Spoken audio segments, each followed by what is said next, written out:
درانه کتونکو السلام علیکم. زه محمد سلمان همدرد د حق غږ پښتو چینل خبري لنډیز کې ستاسو کوربه اوس تاسو پام را اړوم د مهمو خبرونو لنډیز ته.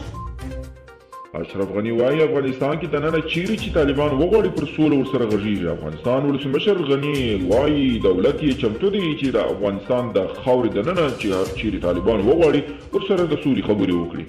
اشرف غني د کابینې غونډې ته وویل چې که طالبان د افغانستان په جغرافیې پورې ځان تړي نو ولې د دې هېواد د خاورې دننه خبرې نه کوي.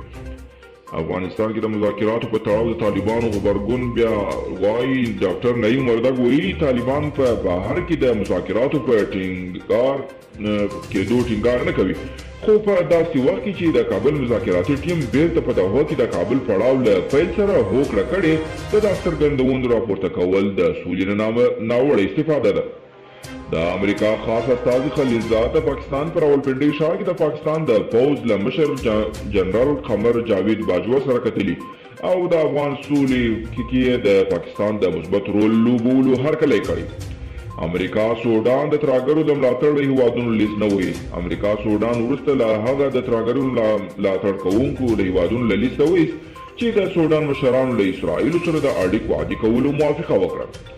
د امریکا متحده ایالاتو سودان 29 کاله وروسته د هغه هیوادونو له لیست نه وایست چې د ترهګرو ملاتړي ګڼل کیږي.